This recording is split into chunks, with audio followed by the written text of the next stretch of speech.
back to the JFK Assassination Audit video number 38. It's now January 3rd, and I don't know why I didn't do this before, but I went and I tried everything I could with my computer to get it working, the sound quality a little better, but nothing ever worked. But finally my headset busted, and so I went and got a new headset, and apparently I've tested it out. The quality seems a hell of a lot better on the recording, so hopefully this will get rid of some of the crazy noise, and hopefully my quality will definitely increase here.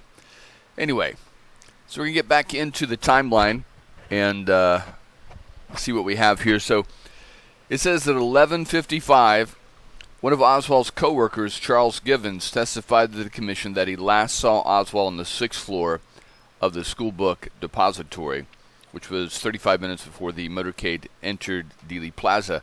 So it's interesting, there's so many people saw Oswald at 11:50, 11:55, on the 6th floor, on the first room, break room, all these different places, but no one saw anyone else. That's always interesting, I always find. Anyway, also around the same time, JFK's motorcade leaves left field. Now, don't forget that JFK's motorcade was scheduled to arrive at the Trade Mart at 12:15. Okay, so they should have already been on their way by 11:45. But you saw there was confusion there with the motorcade and whether the Secret Service is going to ride with him or not. So if Oswald, because they had published it in the newspaper that he was supposed to come through downtown about 12:15. So if Oswald was going to assassinate the president, he wouldn't be standing by the telephone on the first floor at right before 12 o'clock. 15 minutes before, he would be upstairs sighting his weapon and, getting all that going. Because all morning, they've been upstairs tearing up the floor. Okay? So if Oswald has that weapon already up there, he's got to go up there, he's got to assemble it, sight it in, so he's not going to be standing by the telephone. Anyway, all right, we'll get back into it here. So it says Cheryl Givens observes Oswald on the 6th floor. This is his affidavit here. Good old Mary Rattan. Boy, she got worn out making all these notary public statements. It says, I work for the Texas School Book Depository. I worked on the upper 6th floor today until about 11:30 a.m. Then I went downstairs and into the bathroom. At 12 o'clock, I took my lunch. I went to the parking lot of Record and Elm. Now, hold on one second. I apologize. We've already read over this guy. I was about to say, wow, this sounds really familiar. But hold on one second here. Now, this one's interesting because it's, I don't know, talks about things that maybe were confusing or the time people mess up in remembering times and stuff like that. But anyway, so this nurse, Jane Carol Wester, was at Parkland, and she received a call asking at 12 o'clock, not 12:30, not 12:35, but she receives a call asking when JFK would be brought in. So let me get into this, and we'll see what she says here. It says, the testimony of Jane Carol Wester was taken on March 20th, 1964 at Parkland Hospital, Dallas, Texas, by Arlene Spector. Wow, interesting. Mr. Spector, Ms. Wester, this is Ms. Oliver, the court reporter. She will take down your testimony here. Raise your right hand. All right, let's skip through this part. Hold on.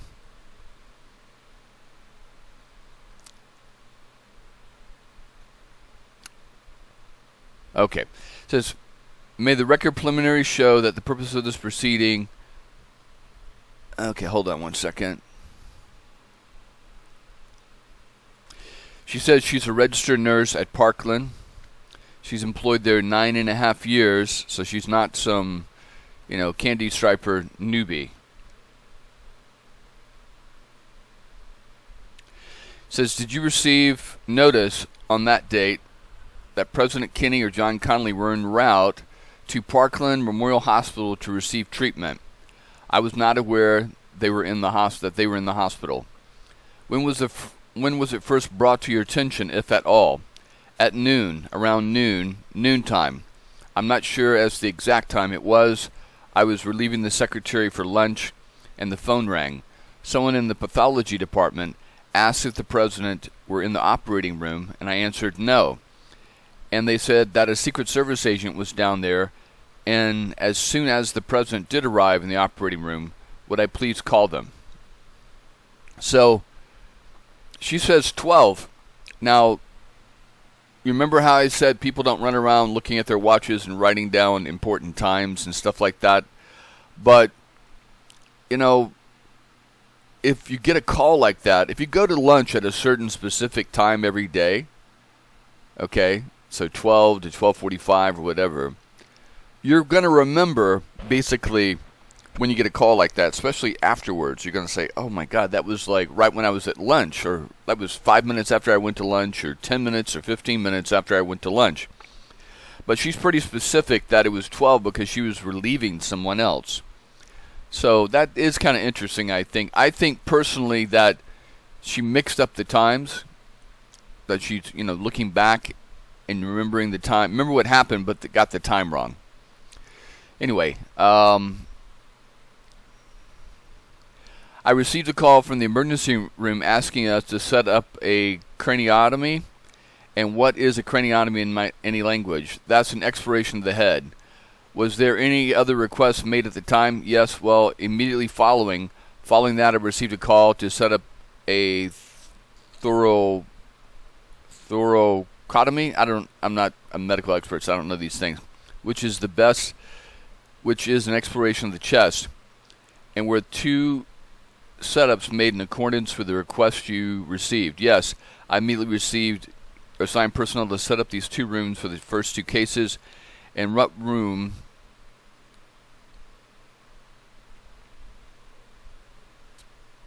So she's mixing up the time because she's already setting up these people to do and see different things and procedures. So it's definitely 12:30 or 12:35, I guess you could say. Because she's talking about taking action. Shortly thereafter, Governor Connolly arrived in the operating room with several doctors arrived there by stretcher. Yeah, so she messed up the time. That's pretty clear there. And looks like she's taking care of Governor Connolly. Operating table. I'm just skimming through here. There's a doctor taking care of Governor Connolly. Boy, aren't you glad they had extra doctors on hand? Because, everybody would be in there taking care of the president, and Governor Connolly would be sitting there holding his chest wounds going, hey, is any on the table, hey, hello, is anyone going to come and look at me? But thank God they had extra doctors, right? Let's see. Nothing really interesting. Hold on one second. All right, so we'll get back to it. It says, Janitor Eddie Piper also testifies he spoke to Oswald on the first floor on 12 p.m. At 12 p.m. So this is Eddie Piper here.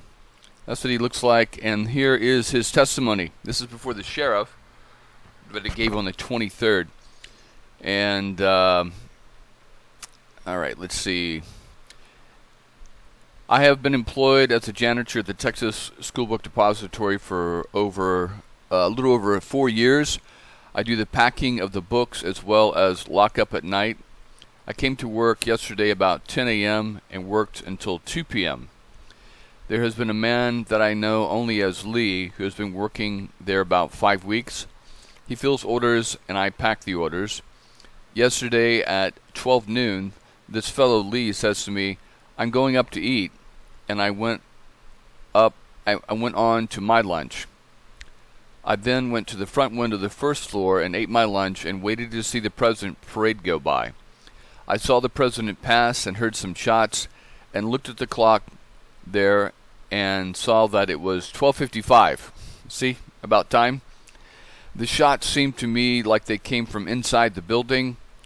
It was about 1 p.m. when the police arrived, made us vacate the building, and as we were being checked out, I noticed that Lee wasn't with us. I mentioned to some of the employees there checking out that Lee wasn't there, and somebody said he must have already gone out.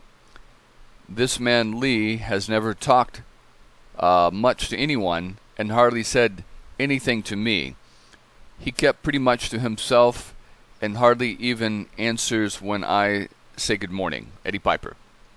So, as you can see, getting the exact time is really messed up for most people.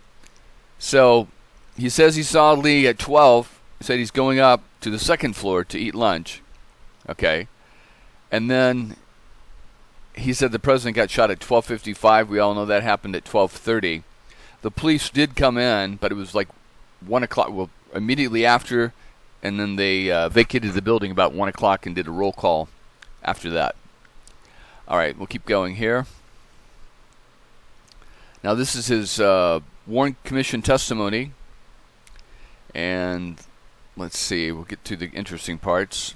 All right, there you go. Sorry I had to skip around there, but for some reason, the first part of his testimony is not included on that witness page that I've been using here. All right, so we're going to use this History Matters one, which is basically a copy of the Warren Commission pages. So this is Eddie Piper. He was a janitor in the school book depository, and we're going to skip through till he gets to the good parts. Hold on 1 second. He says he's 56 years old. He's been with them for like 4.5 years. He says he knows Lee Oswald. Didn't know him personally. Just said hello. Worked with him. Did you ever... If he did, I didn't ever hear him. He mumbled something and would just keep walking. All right, let's see here. He came to work at 10 o'clock.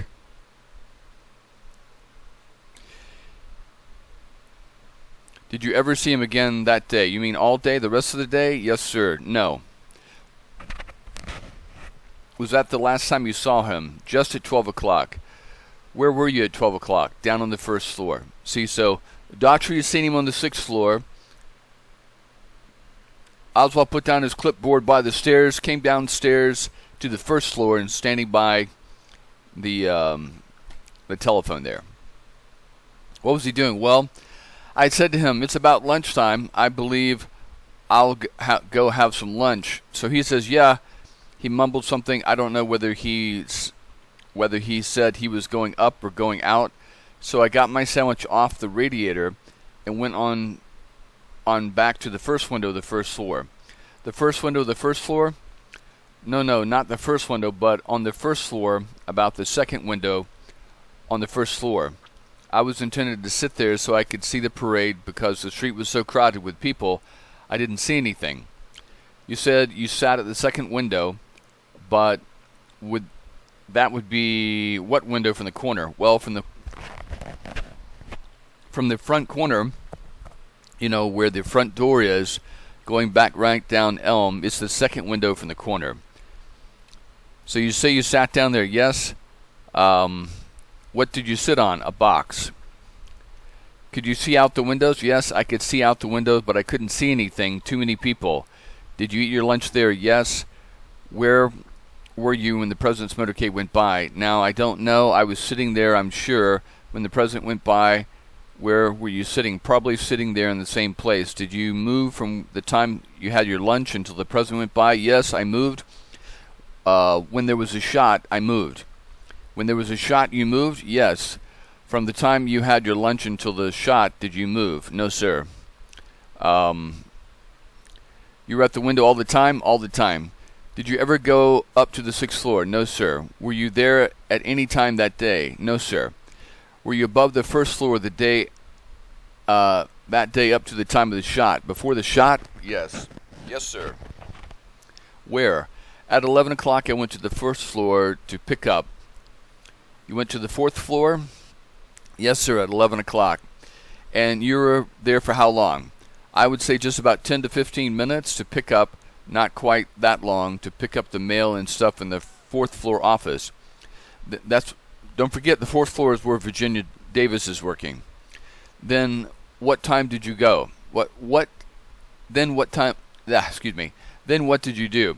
I came back down to the third floor and picked up from there to the second and picked up and onto the first floor. Is that what you usually did, was pick up? Yes, sir, every day. Do you do that every day? Yes, sir. You pick up mail? Yes, sir. You pick up mail from what offices? All right.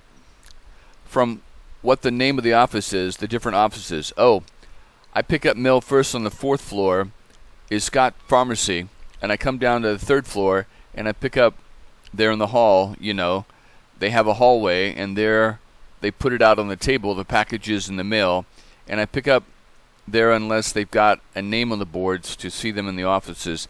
That's on the third floor. Good Lord, these conversations, wow. I come down on the second floor and I pick up at Southwestern's. Like I say, unless there's anything on the board that says Lon Cunningham, whoever the hell that is, and then I go in there. That's on the second floor, and from there back down to the first floor, and I unloads on the table on the first floor, and that's when I'm through. I don't go back no more. You do that every day? Yes. At a certain time? Yes. And at what time? At 11 and 3. Now it makes perfect sense. You're doing the mail pickup. That's when you're going to be doing that. It makes perfect sense. Now that day, November 22nd, 1963, you picked up the mail on the fourth floor at 11, did you?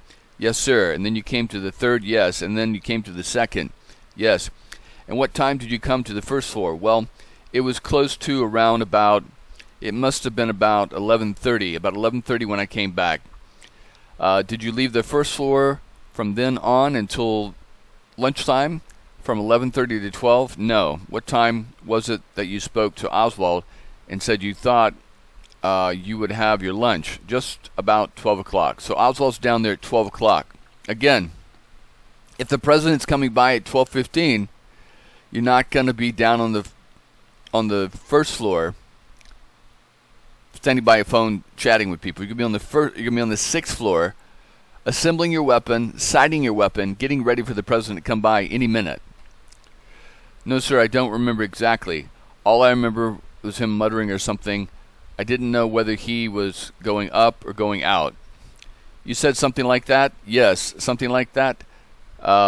Did you see what he did? No, sir, I didn't. Did you see where he went? No, sir. Did you... let's see. Now, I apologize again for having to read through all this mundane, boring crap. But every once in a while, if you don't read through it, you can miss something. They'll throw, because these Spectre and Ball and all these other, Jenner and all these other prosecutors, attorneys are very, very smart.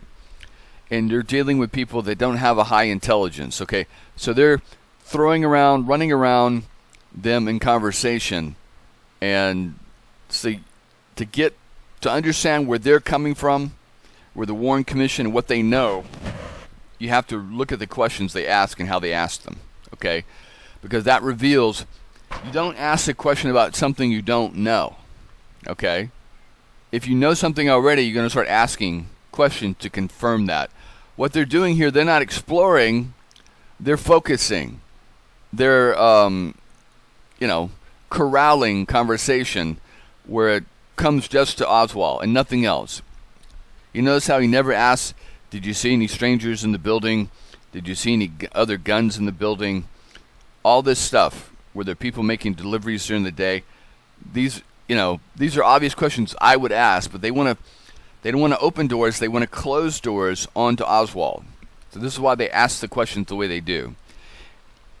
And they also, because these guys are of lower intelligence than Piper, Spectre, and Jenner, they also want to keep the witness confused. Okay? Because what happens is when people get confused and lost, you can start saying, is that right? Is that right? Yes. You did that, right? Right. Okay. You start leading them in the conversation, and people, they're confused, they're lost, they're trying to get along. So, yeah. They'll start saying affirmative or yes, okay?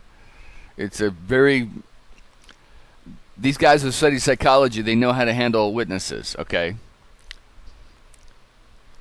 And let's not forget that these are real attorneys. They pick these attorneys, okay, because they know, these guys know how to parlay, I guess you could say, with witnesses on the stand. So that's why they pick these guys, and that's what their agenda is. All right. Let's see. Second window. Da-da-da-da-da. Okay. Tell me what you heard. I heard one shot, and then the next shot went off. Good Lord. The one that shot him, and I got up and went back, and where they make coffee, at the end of the counter where I could see what happened, and before I could get there, the third shot went off, and I seen people all running, and in a few minutes, someone came in the building, and I looked up, and it was the boss man and a policeman or someone. So he sees Truly, and the policeman come in. You heard one shot, you heard two shots, and you got up, and then what happened? Where did you go? I came out to the end of the counter where they make coffee there by the stand. You said you did it so you could see better? No, sir, I did it to see what time it was. When all this happened, to see what time it was. What time was it?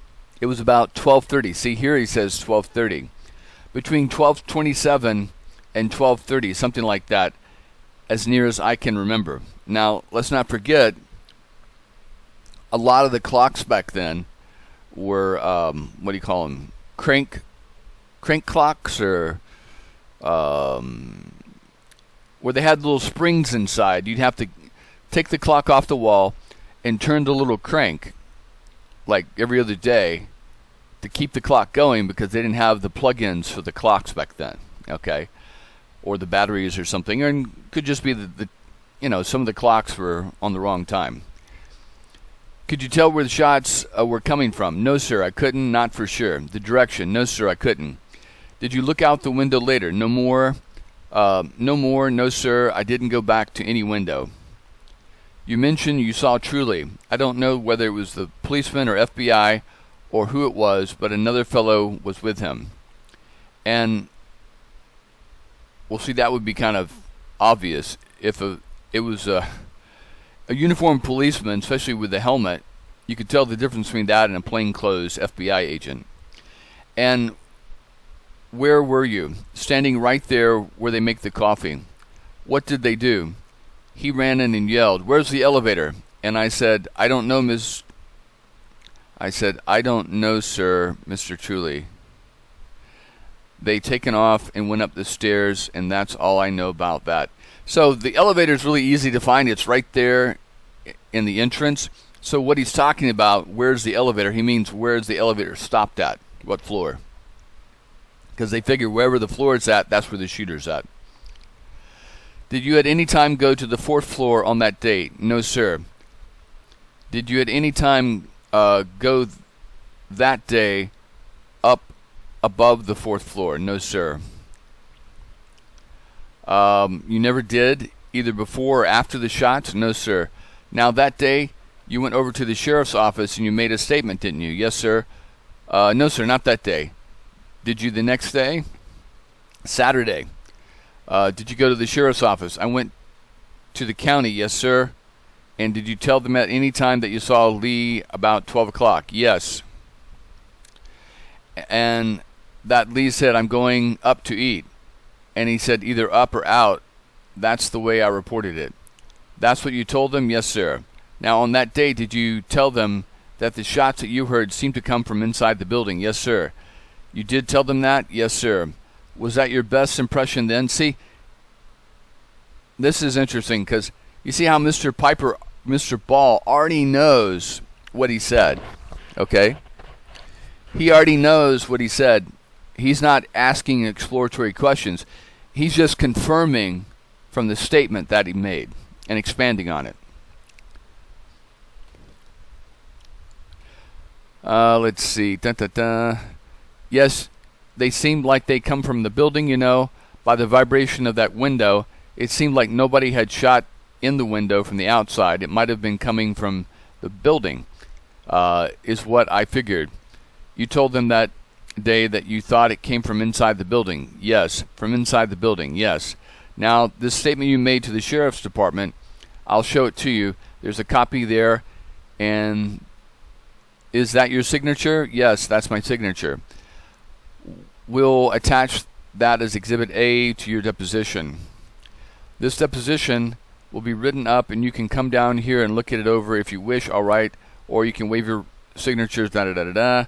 Well, what is supposed to be done, I don't really quite understand. So he's talking over him again. All right, and let's see. You can waive your rights. They're finished with him. Okay, oh, this is interesting. Okay, I'm going to jump ahead here. Oh, no, I can't, because this is Victoria Adams here. We're going to get into her, and she's got some interesting things to say. All right, hold on one second. There's some more. There's a continuation of his. So apparently they brought him back, okay? Because this was. Let me see the date here. Hold on one second. Because this is on April 8th, 1964, and then they brought him back again on May 14th for some reason. They let him know he's still under oath. The first people that you saw on the floor after the shooting was who? Mr. Truly and some fellow. I really don't know who it was. Like I say, it was some fellow that was with Mr. Truly. Some fellow, how was he dressed? Oh, I don't know. Was he an officer? Yes, I believe an officer. See, he was leading him, but it was Officer Baker. A police officer? Yes, a police officer. Did he have on a white helmet? Did he have a white helmet on? No, I don't think so. I didn't pay any attention to it. I was already excited over the shooting and something when he came running into the building. And what did Truly and this fellow do? Well, Mr. Truly and his fellow run up the steps. He just hollered for the elevator, and I said, I don't know where it is. And I'm still standing over there by the table, and he ran up the steps with this police officer with him and another fellow, and I was standing there, and the people began swarming out and around, different ones coming in, but it was where nobody could come out. So what he's saying is the police are swarming the entrances so nobody could leave. They were the first ones to go up the steps. That's right. Had anybody come down the steps before they went up? No, sir. They weren't the first ones to come down? Yes. And when the elevators... Yes, and when the elevators come down, I really don't know who brought the elevators down, but I know nobody ever come down those steps. Did you ever see Vicki Adams come down the steps? No, sir. I don't know about that.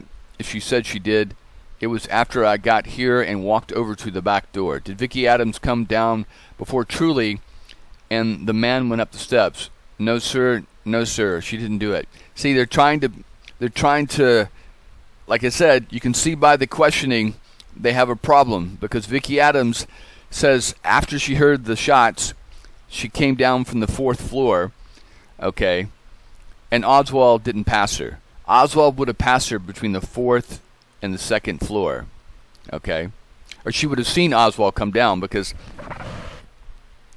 this is their line of whatever. 90 seconds after the shot, Oswald is confronted, okay, by Truly and Baker that he's talking about on the 2nd floor lunchroom, okay? Vicki Adams said that as soon as she heard the shots, she and another woman came down from the 4th floor. Now, see, it doesn't surprise me that Piper doesn't see him because if I remember correctly, Vicki Adams said she came down the steps, okay, and then went out onto the back dock, and they were looking around back there, okay, and then other people started coming out. Now, where Mr. Piper is, he's all the way at the front, near the front steps. Vicki Adams is all the way at the back, okay, so he wouldn't have seen her come out because he was looking at Mr. Truly coming in, okay. So this is how you know they know, I'm talking about the Warren Commission attorneys, they know they have a problem. Okay? So if you notice that every single witness, they're asking about Vicki Adams. They don't do that. They don't ask about other people, but they're asking every single witness they've talked to so far is asking about Vicki Adams because they know, the commission knows they have a problem. How could Oswald get down those steps in 90 seconds to be confronted by Officer Baker, and Vicki Adams said she was on those steps also? He would have had to pass by her. So you know by their line of questioning that they know they have a problem. In the back rooms at night, they're discussing it, going, holy shit, we've got this woman, Vicki Adams, and her friend, not just one, but two, that said that after the shot started, well, the last shot, she went from the fourth floor, went down the steps, down to the first floor, and out the back onto the dock. Okay? So that's why they keep asking about Vicki Adams, because they know they have a problem. Okay? It's just one more indication that they know that Oswald didn't shoot the president, because Oswald was on the second floor. He said to Piper, I'm going up for lunch. That means he went to the second floor. He saw him on the first floor. He's going up to lunch on the second floor. Got another woman. We're going to come over, go over, and she sees Oswald in the second room, lunchroom, about 12:20, drinking a Coke. Vicki Adams says right after the shot, she went out from the fourth floor, went down the steps to the first floor. Oswald didn't pass her. Okay? And Truly and Baker didn't see Vicki Adams and her friend come down. So Vicki Adams, okay, and then you heard Shelley say that Truly and the officer came in because Shelley went down to the railroad yard, came back to Elm Street, and it was about 3 to 4 minutes after, okay? So we'll give them 3 minutes, okay? So they know they have a problem. Vicki Adams is their problem. You don't ask questions to everyone about Vicki Adams if she's not your problem. Okay? So they know Oswald didn't kill the president. Okay? They know it. But they're going to keep focusing everything they can at Oswald.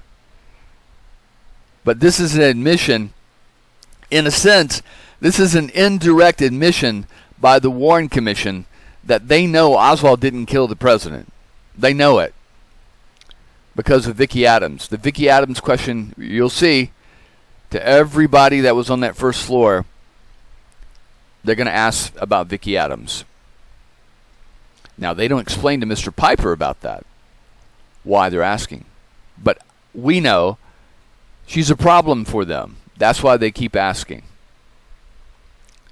Anyway, I'm going to stop right here. We're going to continue with this tomorrow. Did Vicki Adams come down before Truly and the man on the steps? No, sir. Did at any time after the shooting... Did you at any time after the shooting miss Lee Oswald? Did you notice he wasn't around? No, sir. I didn't notice until the lineup, you know. I just figured all the people were there. You did notice it in the lineup, did you? Yes. What they're talking about is the about 1:30 or so, 2 o'clock, they do an accounting of everybody in the building. Tell us about that. Yes, I did notice in the lineup. What did you mean in the lineup? I mean, when they lined us all up and told us to give our name and address and just go home. You say they. Who do you mean? The detective, whoever it was. The police? Yes. They had all the buildings surrounded. They went to locking the doors back and front and told us to all come up and then go home. I told him, I says, I've got to go down to the basement to get my clothes. And he said, you can go down and get your clothes and come on back there. But give me your identification and your name and tell me where you're staying.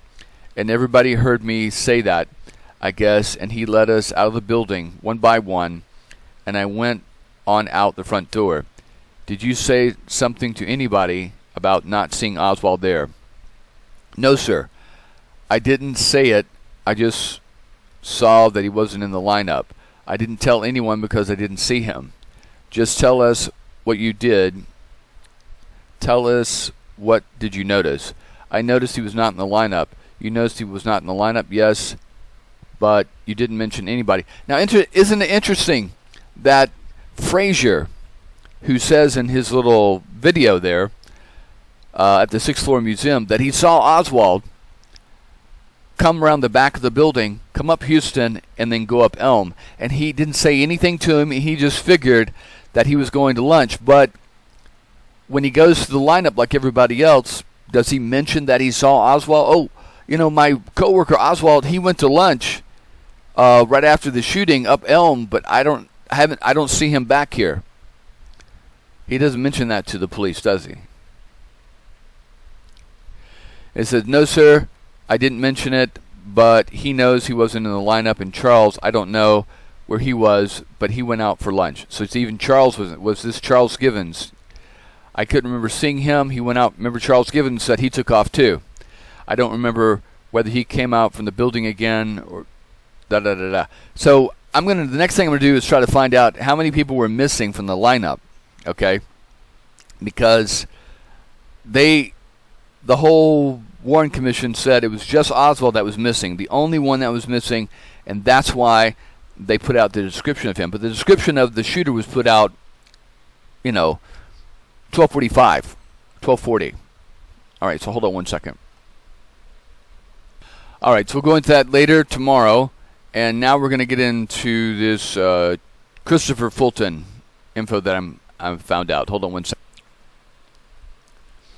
So I wanted to say one thing about this also, that I find it interesting that people like Chris Fulton, you've got some guys at this, Fetzer, I believe is his name, and Judith Very Baker, like to tie in the JFK assassination to 9/11, and then now their latest thing is about COVID and all this kind of stuff. You know, how it's some kind of deep state op or something like that. That's really stretching, I think. Okay. But again, you have people that are out there, paranoid people, that believe this whole thing, the whole QAnon movement was all based on this. They took advantage, Ron Watkins and Jim Watkins completely took advantage of all these different, paranoid conspiracies that are out there and tied them all together in a big, vague, grand conspiracy called QAnon. And I did a bunch of videos on QAnon. Matter of fact, I was one of the first to expose that it was Ron and Jim on my other videos about QAnon.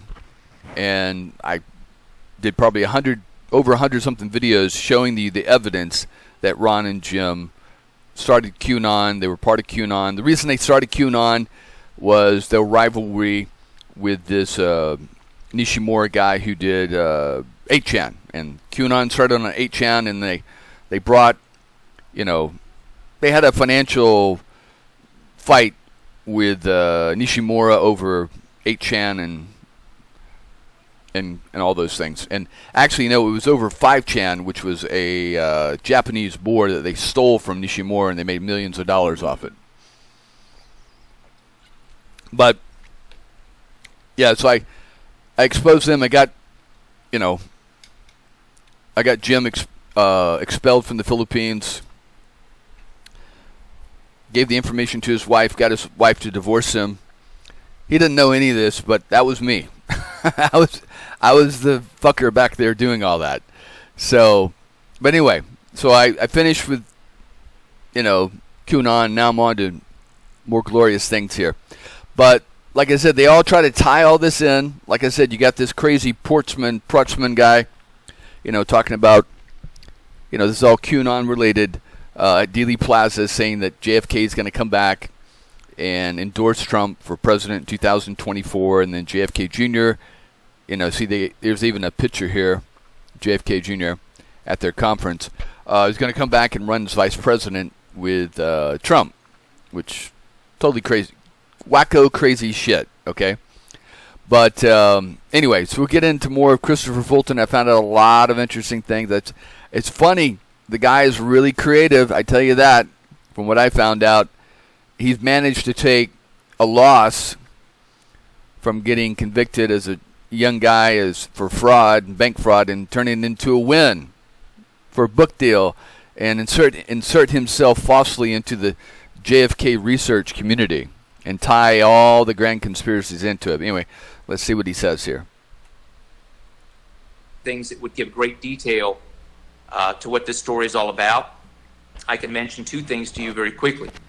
One of those is the second autopsy that was Robert Kennedy's possession. That was his personal copy of the autopsy. The first one, I believe, was burned, and there was a second one that was signed over to...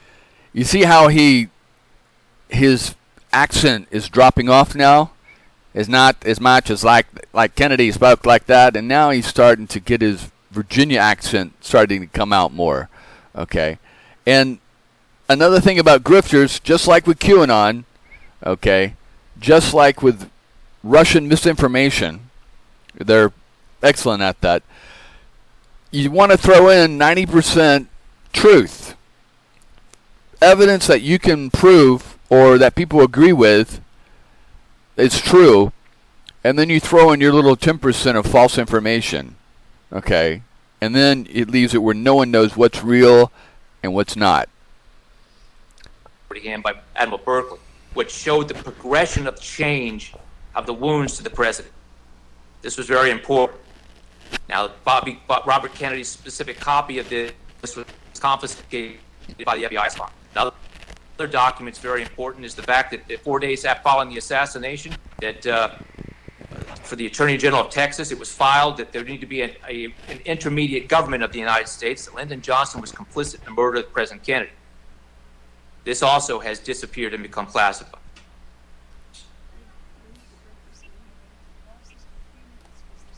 And all that's really interesting, and who knows what about it, but what does that have to do with Christopher Fulton and his book? Because basically it comes down to what I've found is that Christopher Fulton committed fraud, got bank loans, started this business in Canada, and then when he found out about the JFK watch through his friend White, somehow he got the watch because it was given to him. It was given to him by Evelyn Lincoln. Evelyn Lincoln was given to it by Jacqueline Kennedy as a souvenir in appreciation. Somehow Christopher Fulton gets the watch. He auctions the watch off, okay, gets $600,000 for it, and then takes the money and puts it in a Swiss bank account and doesn't report it as his income. This is where he gets in trouble. And then they go back because he's been living in Canada because he fled from these charges.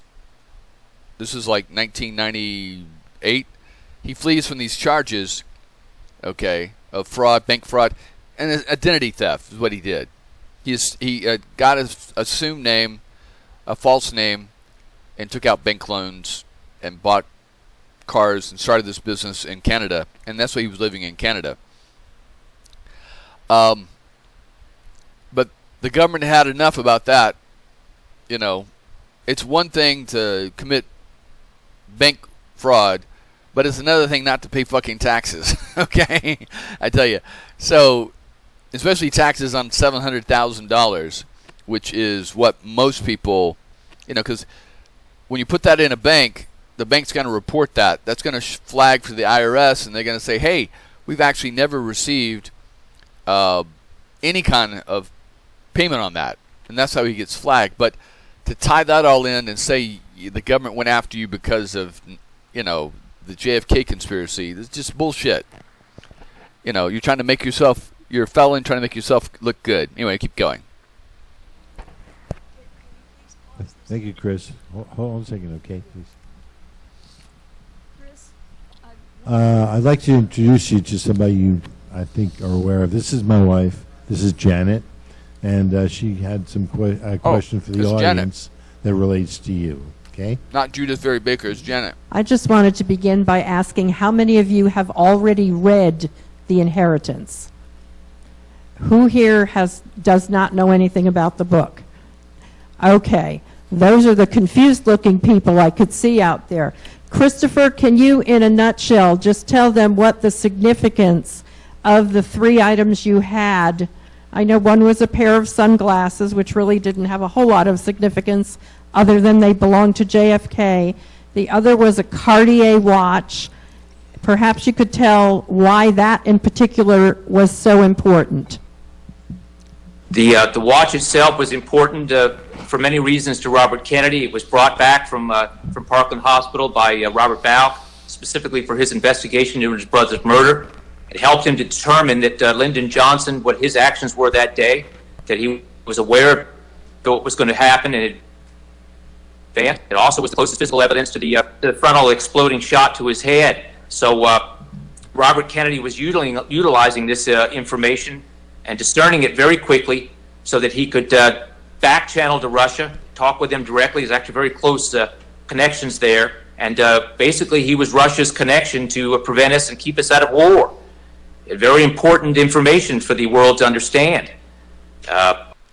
So, again, it just, it's beyond ridiculousness to say that a Cartier watch could solve the assassination of the president. Now, I've read that he said there was traces of mercury that were found in the watch, and they used mercury in the gun in the shots and stuff like that. But a lot of watches back then used mercury in the they would paint it on the numbers or paint it on the symbols, so it would glow in the dark and you could see at night. So the mercury has nothing to do with the gunshot. So it's just this guy's very creative. Okay, so to sell the watch, so basically what he do is try to extort JFK Jr. into buying the watch. JFK Jr.'s attorneys went after him and tried to force him to give up the watch and to cease and desist on the auction. But Fulton's lawyers were really good. I'll read us some letters about describing the chain of custody of the watch. It went from Parkland Hospital. There was a nurse that gave it to the Secret Service agent. Secret Service agent sent it back to the Secret Service in Washington, D.C. The personal effects were given to Jacqueline Kennedy. Jacqueline Kennedy held on it for a couple of years, or maybe a year or so, and then gave it to Evelyn Lincoln because she couldn't, reminded her of that tragic day, and she wanted to get rid of everything. Okay, so she gave that to Evelyn Lincoln. Evelyn Lincoln had it for a while, and then, like I said, she was selling off things to make money, and she gives it to this guy that White, and somehow Fulton gets a hold of it. Okay, I don't know if Fulton bought it from White, but then Fulton puts it on auction, and like I said, we're going to show you real quick, or later on, how he gets in trouble is that he brags about having the watch and got close to $700,000 and doesn't pay taxes on it. That's how he gets in trouble. Has nothing to do with any information he has. All that he's saying here is complete lies. But anyway, we'll get into it. Also, I have the recordings out of the White House, which explains a lot of things that President Kennedy was doing and for the world, and how the infighting was happening between the Pentagon and generals and the CIA and himself. And everybody's heard these dictative tapes. They're at the JFK Library. When Evelyn Kennedy passed away and gave White these items, he found the tapes in a nightstand or end table or something like that, and he made copies. He was trying to run a book deal and put these on cassettes, or on DVDs or CDs to put in the back of the book. That didn't work out. Then, of course, the National Archives found out about it, and they insisted that he return them to them, and he tried to explain to them that he got it through probate, and that was all legal. Eventually, he ends up donating it to them, and writing off a potential tax, loss because he said the tapes were worth a certain amount. He wasn't able to sell them, so he wrote off the taxes for the tapes on his tax return. And he'd also given copies. We'll see where he gives copies of the tapes to Chris Fulton, but there's nothing in the tapes, and I've heard them, that talk anything about solving the assassination of JFK, because JFK didn't know he was going to be fucking assassinated in 1962, okay? It really shows what the president was trying to do, and that Bobby Kennedy was going to follow him right in his footsteps. That was the agreement if he didn't make it. But they checkmated Bobby Kennedy with Lee Harvey Oswald. The assassination had to take place the way it did publicly, and it had to be Lee Harvey Oswald or somebody like that would checkmate Bobby Kennedy. You had to take Bobby Kennedy out of play, and that's exactly what happened. Bobby Kennedy was offered the vice presidency of the United States. He declined this, and of course, to his credit, he did everything he could to try to figure out what was behind the processing of his brother's murder and the coup that took place in this country and the changing of the policies 180 degrees. And he did his best to go back and take this back on the course correct. See, everything he's regurgitating here, everybody already knows. He's just taking stuff that people have been saying for 50 years and regurgitating it. But none of the documents or tapes or watch that he has or anything that he went through has anything to do with any of that. Okay? None of it. Now, if he just wrote a book, not including himself, not inserting himself about these things and talking about it, fine, good, go for it. But he's saying that he went to prison because he didn't pay taxes on a fucking watch that he auctioned off. Had something to do with the government, knowledge that he knew from the government. Okay, which is total bullshit. That his brother had put us on. Of course, he knew that probably would cost him his life, and it did. Thank you. Do you know what was on the dicta belts? I have the recordings that were raw from the dicta belts themselves, plus two dictaphone recordings that have never been heard before, two cassettes that have never been reviewed. Okay. Is there anything else that you'd like to add? I'd like to add that the Kennedy brothers, for what reasons they weren't supposed to be the president of the United States, was supposed to be Richard Nixon, and I guess his father may have bought that election, whatever was necessary to do that. But in the end, these two men made a huge difference to the world, because without them being in place at that particular point in time, I believe that we would have had a world war or a nuke exchange. And I think China and Russia and the United States would have been involved in that. We would have a very different situation in the world that we do now. And thank God that we had these men there at the time specifically that we did. And I think I want the American people to understand why these brothers died and what they died for. Okay. We have a few more questions. Here comes another one.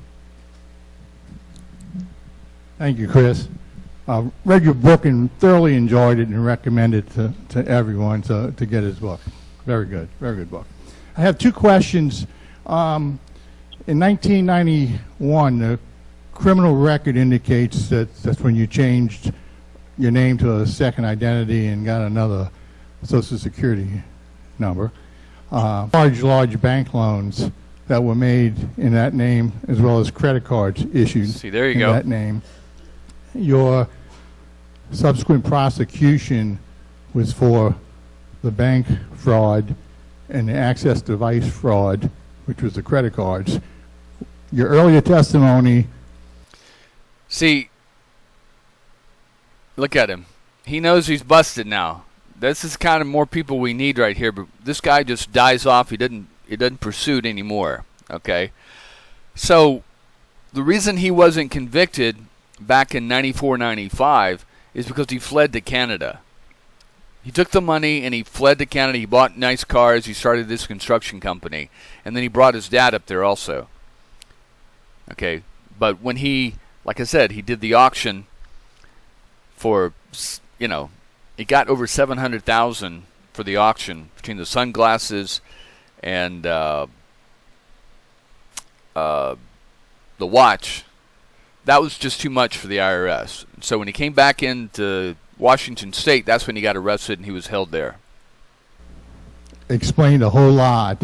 Well, my question is on that issue, are you now saying that you did not commit bank fraud or access device fraud?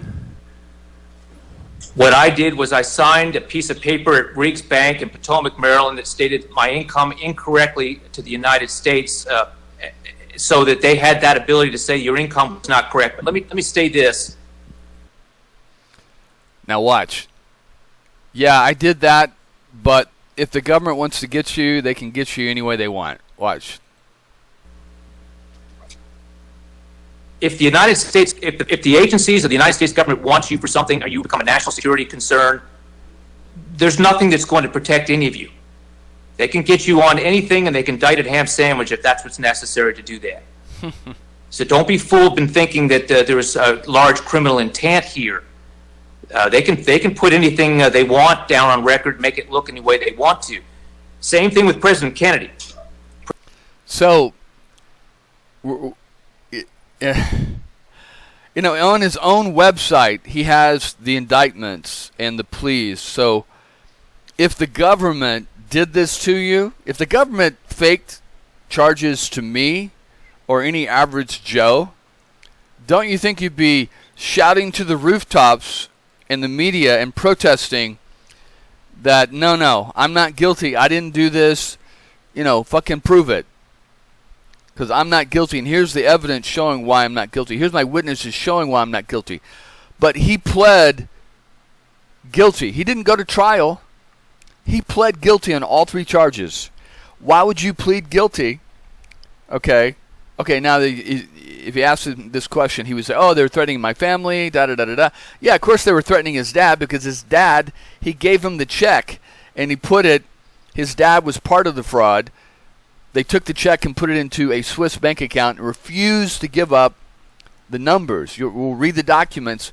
He refused to give up the Swiss bank account information, even though he pled guilty on 3 charges. If I had been charged falsely by the government on fake information, fake whatever, I'd be screaming to the rooftops, prove it. Take me to court. I want a jury to hear my side of the story. I'm not going to sit there and plead guilty. Okay, you're threatening my family. So prove it. How are you going to threaten my family? Because, it's not like the government's the mafia. Okay, they got to actually file real charges with real evidence. Okay, prove it. Take me to court. Let's get before a jury, my friends.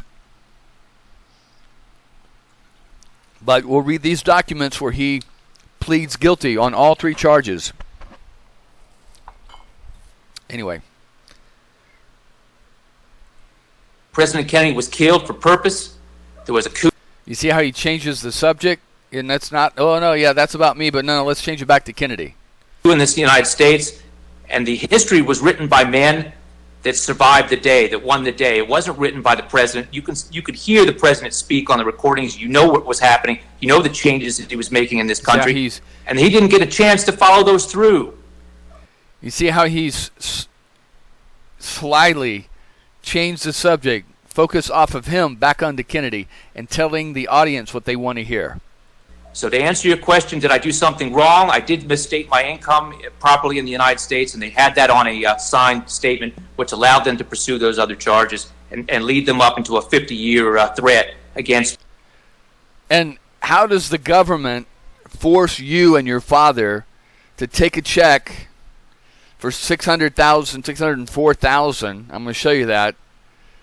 How does the government make that up and put it into a Swiss bank account, and you refuse to give the Swiss bank account numbers? How does the government do that? How does that work? Because I really would like to know. Me to capitulate to what they want me to do.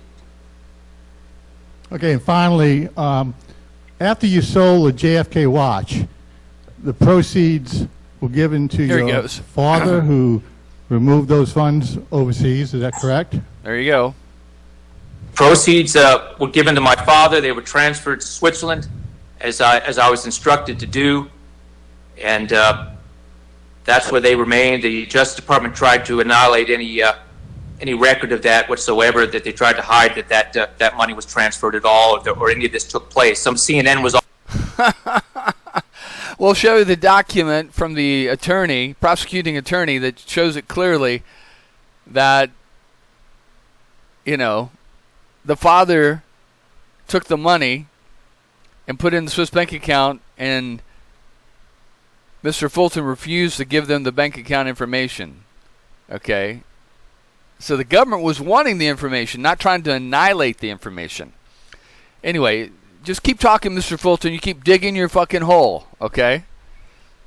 It's all over this evidence at the time. A lot of that stuff has disappeared off the internet and is not to be seen. Now, I still have raw footage from some of the newscasts, Katie Couric, other people at the time that were talking about this, being interviewed about this, including President Trump. So I have some of that still on file, and I have not released that yet. Okay, and finally, you had forfeiture orders to pay a bunch of money back to the United States government.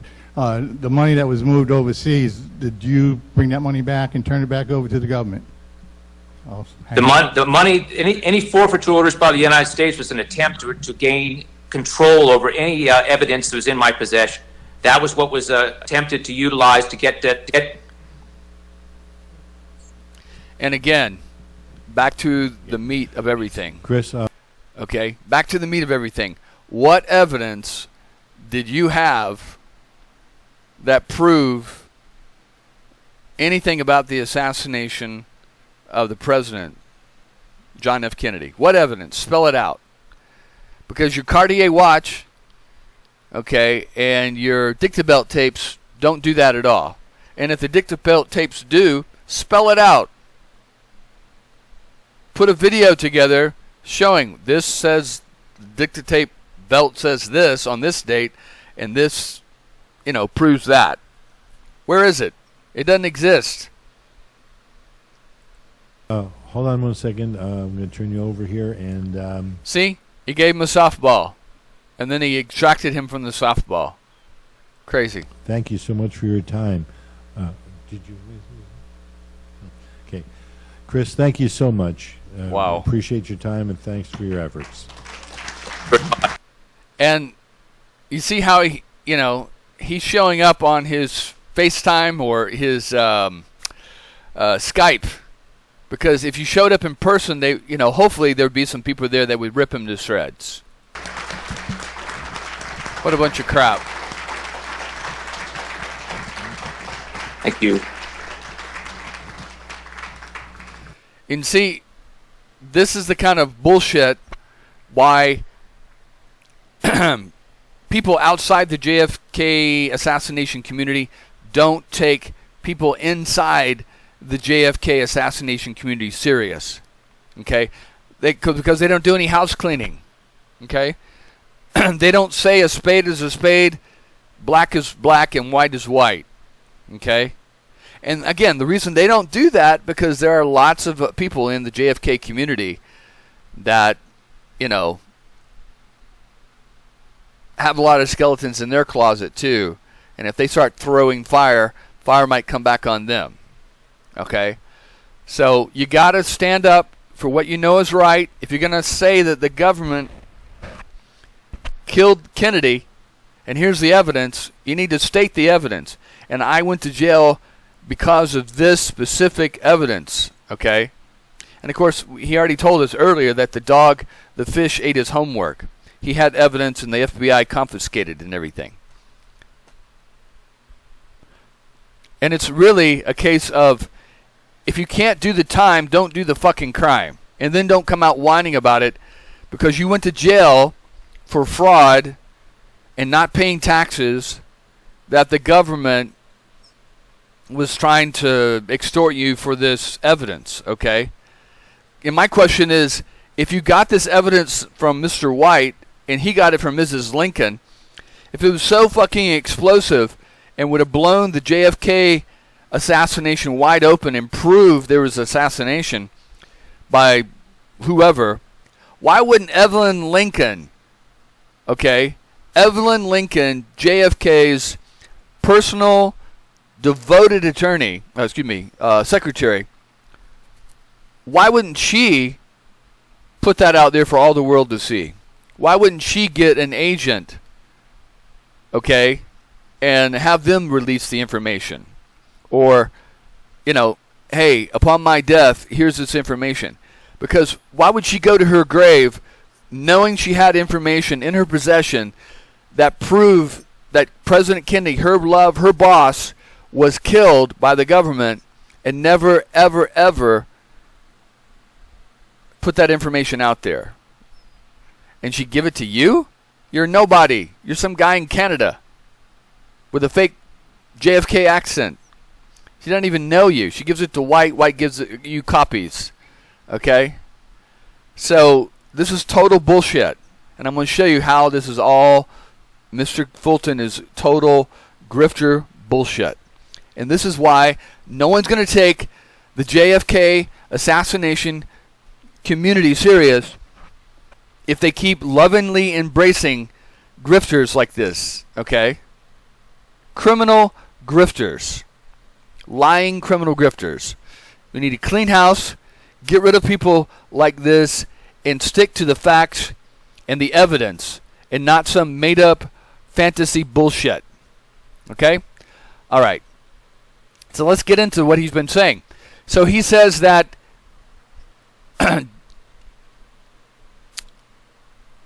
JFK and RFK were trying to prevent World War III between China and Russia and the United States, and that would have destroyed the world. Well, he said that, it would have been a nuclear holocaust because China would have got involved. Well, China, okay, that was 1963, didn't develop their first bomb until 1964. It was Project 596. They had maybe 1 or 2 bombs. Okay? So he doesn't know history. He doesn't know what the fuck he's talking about. And if he says that JFK and RFK were the ones that were preventing World War III, okay, well, JFK was killed. Why didn't World War III begin?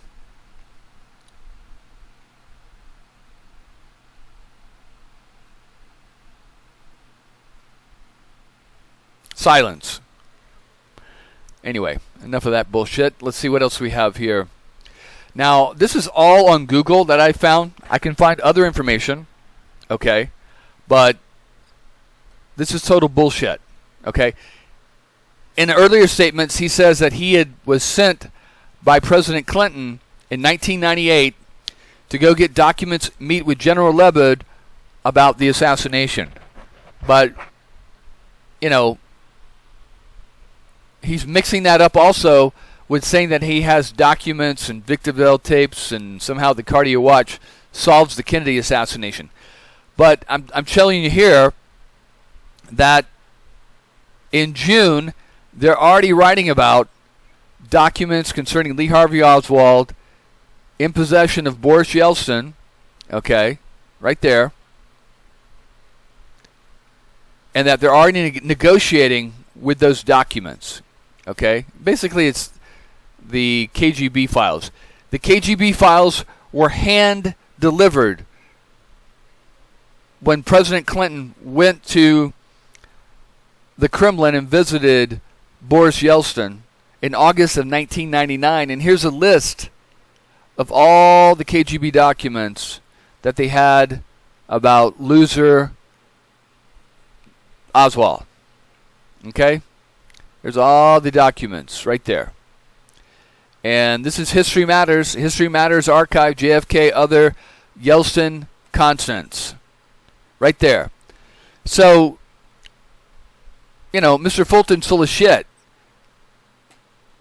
President Clinton didn't send Fulton to Russia to negotiate for those documents, okay? Because at this time, in August of 1999, Mr. Fulton is cutting a deal with the government, Department of Justice, under Clinton, okay, and pleading guilty on all charges. So he went and worked for Clinton to get the documents from General Lebed in the Kremlin, who General Lebed in 1998 wasn't working for the Kremlin at all. Okay? He stopped working for the Yeltsin government in 1996. Okay? And General Lebed wouldn't have had that information because he wasn't even in the KGB. He was a general. Had nothing to do with the KGB or the SVR or whatever it was called at that time. It was Boris Yeltsin that gave that information, handed it. I remember seeing the news footage of Boris Yeltsin holding this huge file and handing it to Clinton in the Kremlin. Okay? So Fulton's full of shit. Completely full of shit. All right, we'll keep going. And Mr. Fulton, there's this thing called Google. You should try it sometime because I can find every and anything I want about you on Google. And I'm going to show you everything I found, people. Let's see, what else do we have here? Hold on one second. This is a podcast talking about his book, The Inheritance. And it's odd that he calls his book The Inheritance because it wasn't an inheritance to him. It was gifted to him by Mr. White, okay? If it was any kind of inheritance, it was from Evelyn Lincoln to Mr. White.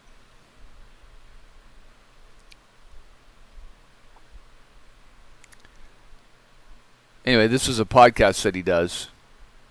Hold on one second. All right, so this is a podcast that Chris Fulton did on White Hat's Media Group back in July 27, 2020, about 2.5 years ago. I'm not going to go through the whole 2 hours because I've got other stuff to go over. But I am going to listen to it and go back and check it with my timeline that I have for him. All right, hold on one second. This one's interesting because it says, the man who inherited private JFK and RFK papers makes rare speaking appearance to discuss why evidence dismantles official government reports on assassination. Okay. Arthur Chris Fulton to make rare speaking appearance at JFK conference in Dallas on Saturday, November 23 at the Doubletree, and that was the one that he did right there on 2019. Now, we're going to read through this real quick.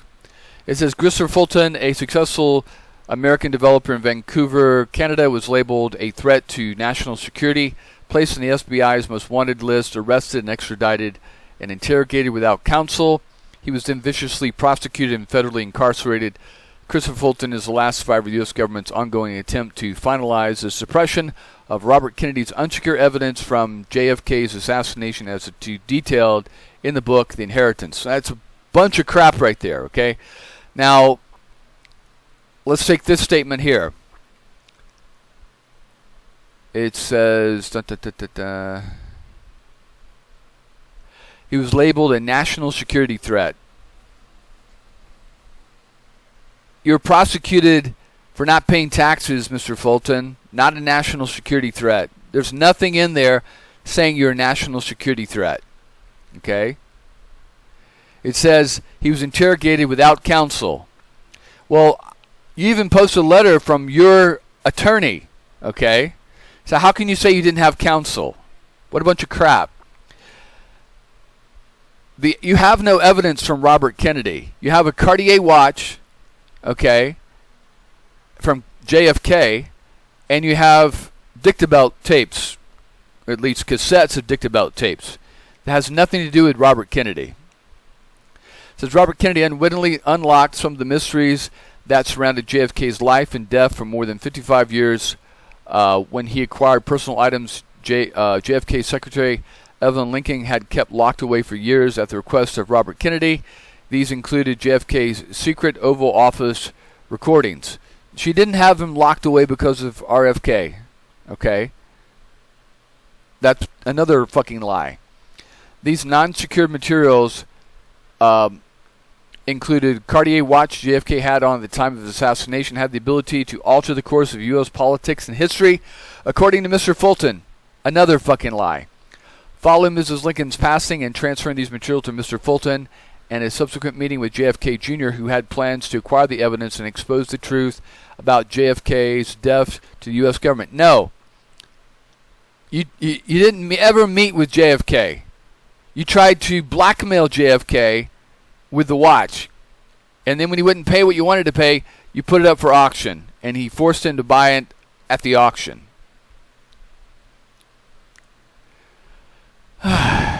And put Christopher Fulton right in the middle of the Assassination Review Board's investigation under the President Bill Clinton. Though promised by President Donald Trump to be released, the files related to Mr. Fulton's experience remain sealed or missing. Bullshit. There are no files that have been hidden or released or whatever. Not released.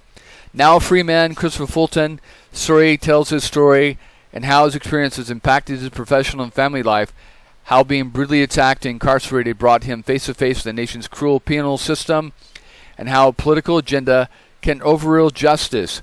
While there is much discussion about the deep state, Christopher believes he came up against it accidentally opening up a hidden chapter in U.S. history. No, you came up across, the U.S. justice system for not paying taxes on the $600,000 check you got.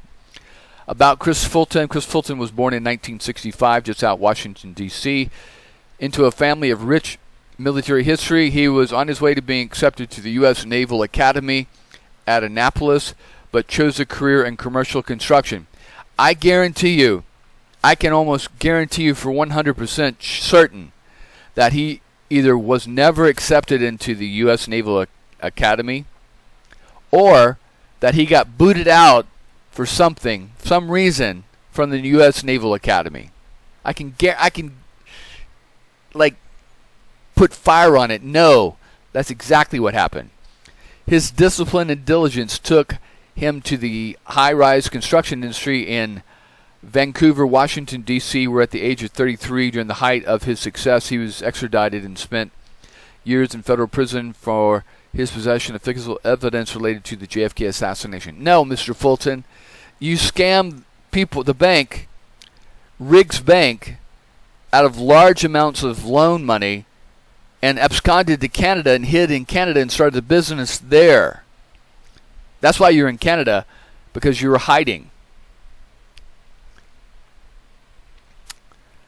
His wife, Michelle Fulton, helped him write a memoir of the experience called The Inheritance, Poison Fruit of the JFK Assassination. More crap. All right. Here's his Twitter account.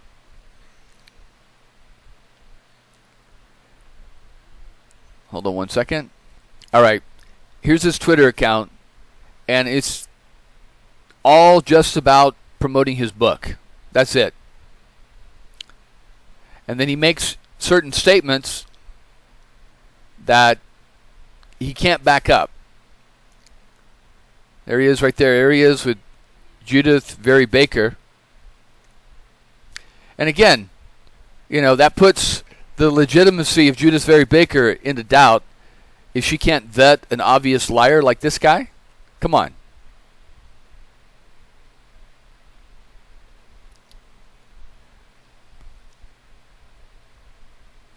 And you see he ties in, now what he's doing is he's tying in his grift into like COVID, 9/11, Snowden, I'm the Snowden before Snowden, all this kind of bullshit. To keep the grift going. I'm persecuted like Jesus, and he's tying it in with JFK Jr. What a bunch of crap. If you and JFK Jr. had a personal relationship, why was his lawyer demanding that you return the watch to your lawyers? Okay? No. Bullshit. You're trying to exploit JFK Jr. before he died, okay? Let's see what else we have here. So he put together this little preview, okay, of his book, and man, it's got all kinds of just crap. let's see. It says his name's Chris Fulton. The Inheritance. Looks like the book was published in, 2018? He has all these little quotes from bullshit. There's the publisher. There's an introduction by Dick Russell.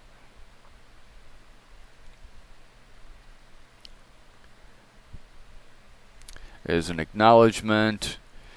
There's a table of contents.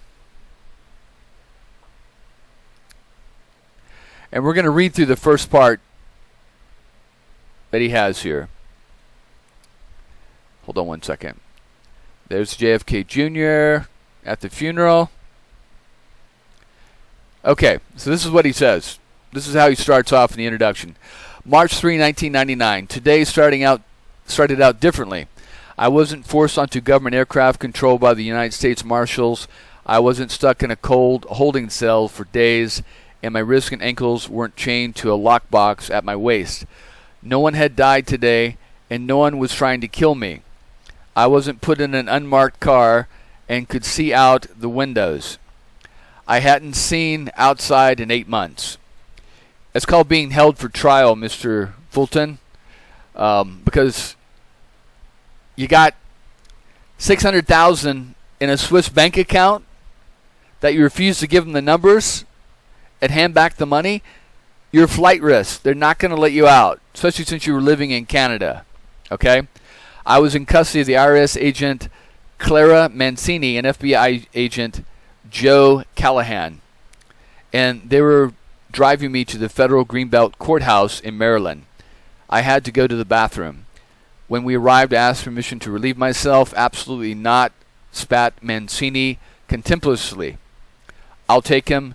Callahan said. He led me down the hall and aggressively pushed me through the door of the men's room. Stand still. In the privacy of the facility, his demeanor changed. He spoke to me like I was a human being and unlocked my steel bracelets. Your files are stacked 2 feet tall on my desk. Why didn't you just come in? I rubbed my wrists. I was confused about his breach in protocol. Since my arrest, this was the first conversation with a government official that felt genuine, and I needed to know if he was trying to help me or not. Hold on one second. So the question is, if you've committed, or they're charging you with espionage, or they're charging you with some kind of whatever he never gets into real detail about what they charged him with. Why is there an IRS agent involved? There's an IRS agent involved because you didn't pay taxes on the auction and the $600 check or $600,000 check that you got. That's why there's an IRS agent involved. An IRS agent's not going to waste his time on espionage, okay? All right. A loud knock broke my response, and Mancini's aggravated voice came through the door. Hurry up. Agent Callahan quickly snapped the cuffs back on my wrist and walked me out of the bathroom. I never got to go. Both agents led me through. Again, why would they waste their time if you're not going to allow you to relieve yourself? But that's just bullshit, okay? Both agents led me through a security door and down a hallway.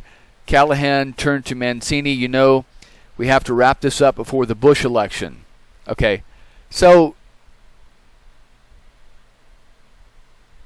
what a bunch of crap. See, he's trying to imply that the deep state already knows Bush is going to win the election in March 1999, and the election's not going to happen until November 2000? Come on. What a bunch of crap. Nobody's going to know that. No one's going to say that to someone like you, asshole. Mancini gave him a distasteful look. Yep. She spoke abruptly to cut him off. And again, how would an IRS agent even care or know about that? As we arrived at the end of the long corridor, my lawyer, Stephen L. Salvin, stood waiting outside another secure door. Agent Mancini punched the code in the keypad and walked through. Agent Callahan left, and I remained in the custody of the federal marshal standing beside me. Salvin had a strained look on his face. I can't go in with you, he said. It's a closed interrogation. Bullshit. I call bullshit on this. Okay? You're not going to go into an interrogation without your damn lawyer. Your lawyer is not going to be blocked. It's not after 9/11, Mr. Fulton. Okay? You've waived your constitutional rights, but it's the deal we had to make. Why would you waive your constitutional rights if you did nothing wrong? Bullshit. No. I want my lawyer here. I want my constitutional rights. Even fucking Oswald knew that shit. He knew he had a right to a shower and even to take a fucking pee. Okay? If they don't want to let you pee, I'm going to pee all over my fucking self. Okay? What a bunch of crap, you know. You're supposed to be all brave now and you can't even stand up for getting a pee? Why would you waive your constitutional rights? Why would you, admit to being guilty? Crazy. If you did nothing wrong, why admit to being guilty? Anyway, deal was an interesting word to describe it. Don't hold anything back, Salvin instructed. The government wants answers. At this stage, they don't care whether you're a terrorist, if you killed 1,000 people, or if you've dealt with atomic weapons. It's all covered under your blanket immunity in exchange for your cooperation. What cooperation? You went to jail, asshole.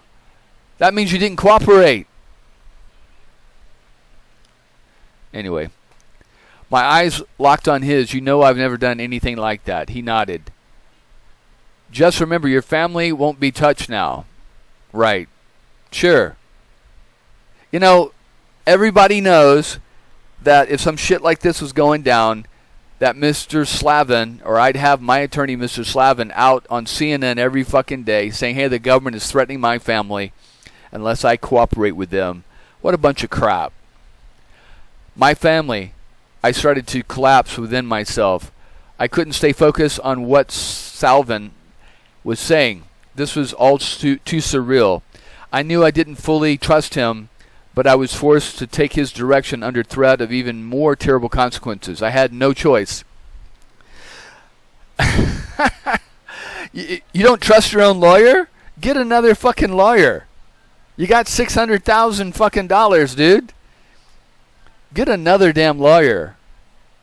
You were forced to go with this lawyer? Bullshit. I call bullshit again and again and again. You're facing 50 years, Salvin said. The Department of Justice recommendation will mean everything. Just try to forget how you feel. He scrutinized me. I knew how I looked. Sallow, sleep-deprived, and nauseated. A shell of my former self, and this was a good day. He advised me to put the misery aside and answer the questions directly and calmly. Everything will be taken down for the record. It'll be classified, so we won't have access to it.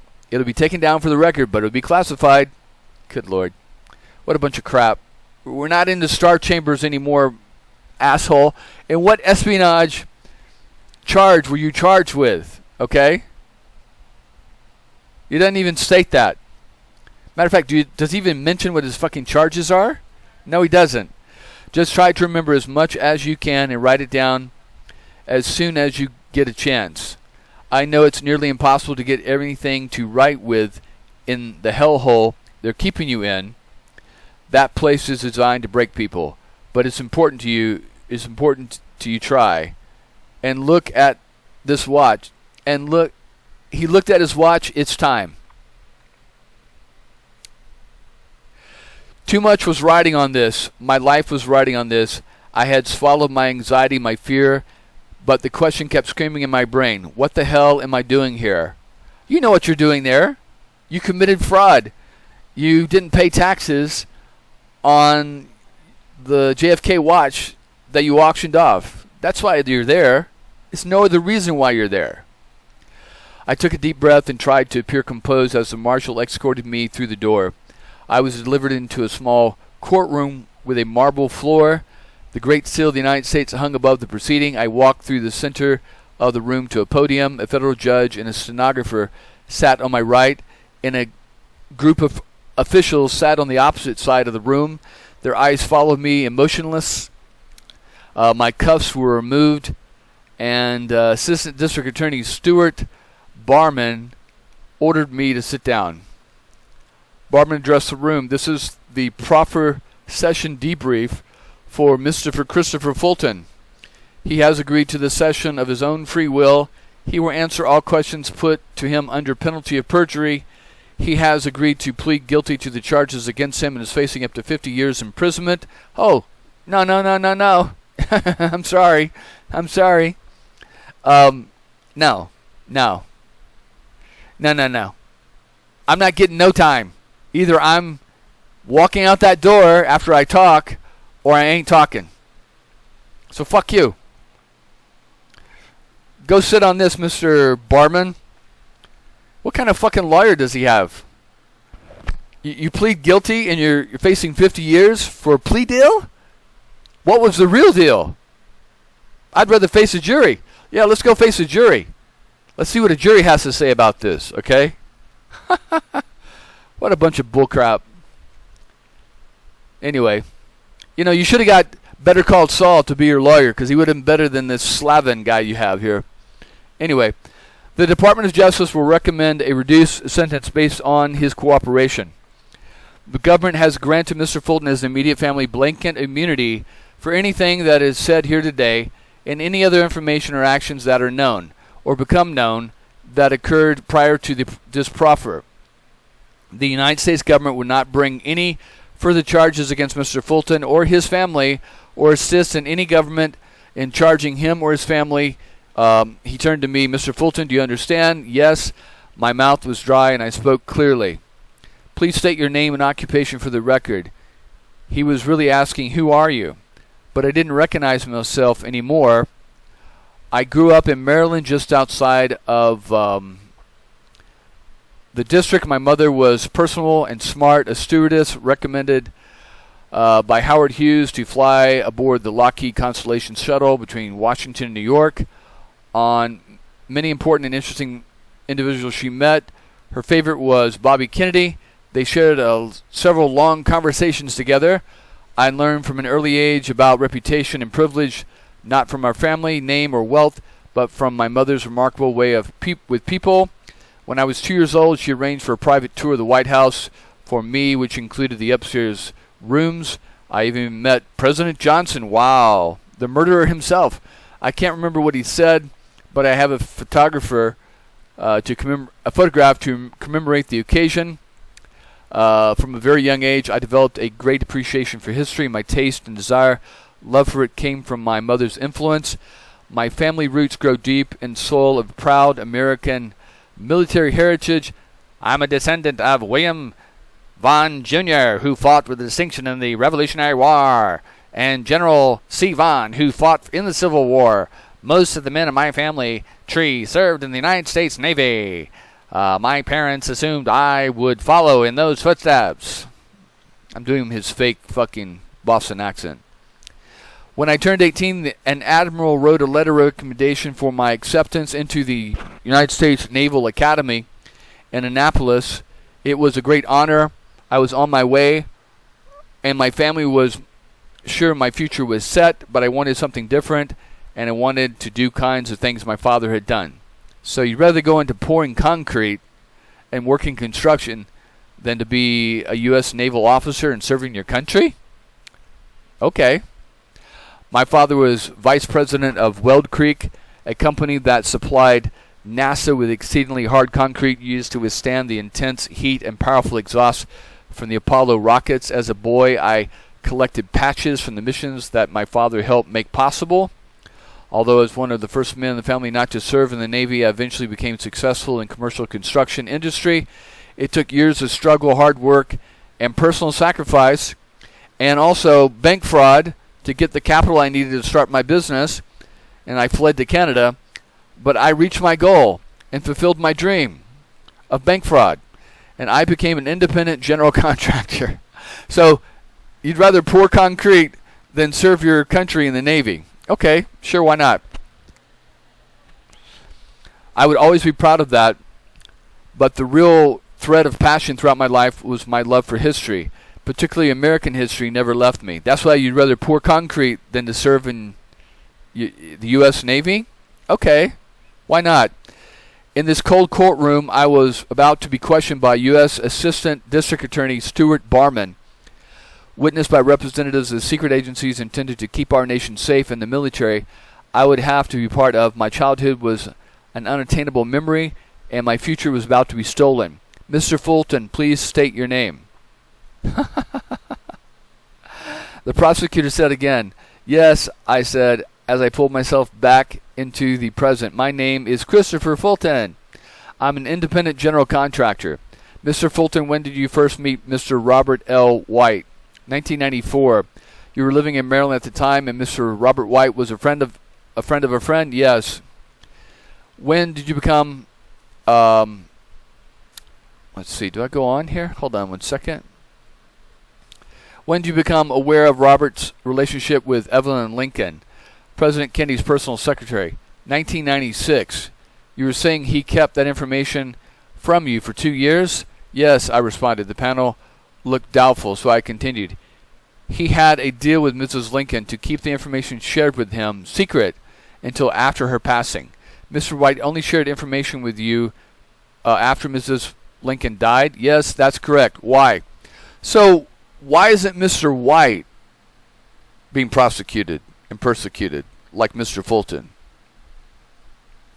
Why is that? He had possession of the tapes, just like Mr. Fulton. He had possession of the watch, just like Mr. Fulton. He had possession of Mrs. Lincoln's personal papers of JFK and RFK. Why isn't Mr. White being prosecuted also? We're going to find out. All right, we'll continue tomorrow. Take care.